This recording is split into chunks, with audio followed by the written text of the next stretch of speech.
Kasama natin ngayon si Ben Sabti, mananaliksik at analista sa Iran at tagapagtatag ng IDF Persian Platforms. Ben, salamat sa pansama sa I24 News English ngayon. Muling ipinatutupad ng Estados Unidos ang blokadang pandagat laban sa Iran. Ayon kay Pangulong Trump, tumatanggap sila ng 20% reimbursement sa lahat ng kargamentong dumadaan sa Kipot bilang bayad sa ligtas na paglalakbay. Ano ang kahulugan nito sa sitwasyon sa Strait of Hormuz at paano ito iba sa plano ng Iran na maningil para sa ligtas na pagdaan ng komersyal na barko? Salamat sa pag-imbita sa akin dito. Magandang gabi. Sa tingin ko, nasa posisyon ang Iran ng hindi pagkakaunawaan at maling kalkulasyon. Kaya iniisip nilang maaari silang magtakda ng mas mataas na presyo. Para payagan ang mga barko o tanker na maghatid at kumuha ng langis mula gitnang silangan, mula Persian Gulf patungo sa iba pang lugar. At hindi nila nauunawaan ang mga kompromisong ginagawa ni Pangulong Trump sa kanila paminsan-minsan, ang tigil putukan at ang pagpapahaba nito, pati na rin ang MOU na ito. Kaya gusto pa nila ng higit pa. Ayaw talaga nila halimbawa na buksan ng Oman ang isa pang ruta, ang timog na ruta, para sa mga barko, para makadaan ng mga tanker doon o iba pa. Mga dahilan o iba pang mga kaso na maaring magbigay daan para makalabas ang langis mula sa Persian Gulf. Kaya ito ang nagdudulot ng hindi pagkakaunawaan at kayabangan ng rehimen ng Iran na iniisip nilang sila ang nanalo sa dalawang digmaang iyon. At pati na rin sa kipot ng Hormuz, iniisip nila na kaya nilang gawin yon, gawing bihag ang lugar na yon. Tulad ng sabi mo kanina, iniisip nila na mas mabisa pa yon kaysa bombang nuklear. Kaya hanggat hinahayaan natin ang rehimen ng Iran na magdulot ng kaguluhan sa rehiyong ito at sa buong mundo, ito ang magiging kapalit. At mabuti na lang at naunawaan na ito ngayon ni Pangulong Trump at gumagawa ng pagbabago at sinusubukang ibalik ang blockade. Ano ang ibig sabihin nito sa kasalukuyang negosasyon? Patuloy ang mga opisyal ng Iran sa panawagan ng paghihigante laban sa Estados Unidos at Israel. Nahaharap ang rehimen sa matinding pressure mula sa mga hardliner na tutol sa pag-uusap simula pa lang. Paano makakabalik ang mga negosyador sa usapan, lalo na sa mga bagong kaganapan sa Strait of Hormuz, na hindi isinasapanganib ang posibilidad ng pag-aalsa sa loob ng Iran ng pag-aalsa sa Iran? Sa totoo lang, mahalagang maintindihan na wala ng mga moderado o reformista ngayon sa sistema ng Iran. Yung mga nakikipagnegosasyon ay galing din mismo sa IRGC. Sila ay mga dating general ng IRGC tulad ni Khalil Kalibab o ang ministro ng Ugnayang Panlabas na si Araghchi at iba pa.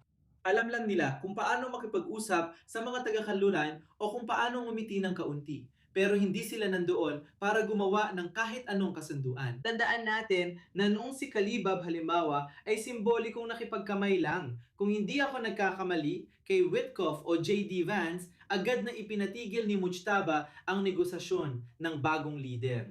Di nila alam paano makipagnegosasyon. Kung nakita ko, halimbawa, na bumalik si dating Pangulong Rouhani na siyang gumawa ng JCPOA at siya ang humawak ng usapan, baka may patutunguhan pa ito. Pero ngayon, walang negosasyon dahil ang panig ng Iran ay hindi marunong at ayaw makipagnegosasyon. Para nakikipag-usap ka kay Sinwar o Muhammad Deh ng Hamas.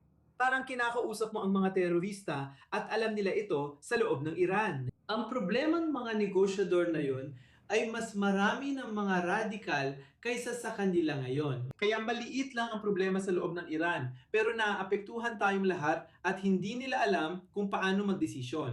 Kaya mas mainam talaga na pahinayin pa ng pahinayin ng rehimen gamit ang blockade. Siguro sa pamamagitan ng iba pang mga parusa o baka bumalik pa ang mga pag-atake dahil araw-araw silang umaatake sa ibang mga bansang Arabo.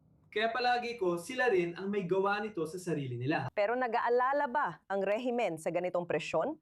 Dahil hindi sila makapag-export ng langis sa Strait of Hormuz? Nakikita natin ito ng ilang linggo o buwan, ngunit hindi pa rin umaaksyon ang rehimen sa negosasyon.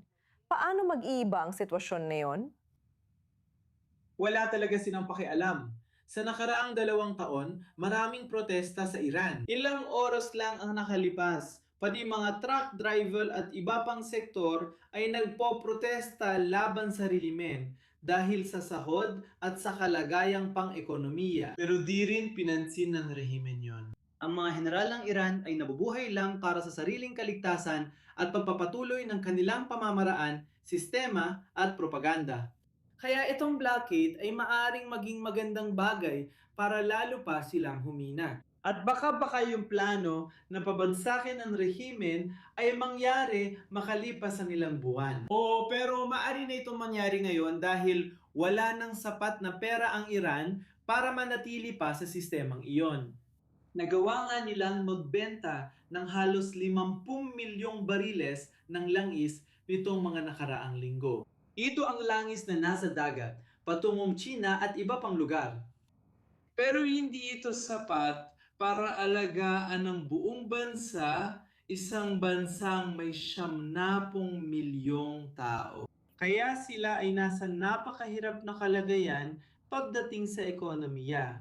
At sa tingin ko, ang hindi pagkakaunawaan at kayabangan na ito maaring makasama sa kanila. At itong barahan ng kipot ng Hormuz, nagiging masamang baraha na ito at hindi magandang baraha. Ben Sabti, ikinagagalak ka namin makasama sa I-24 News English at marinig ang iyong pagsusuri. Salamat. Salamat!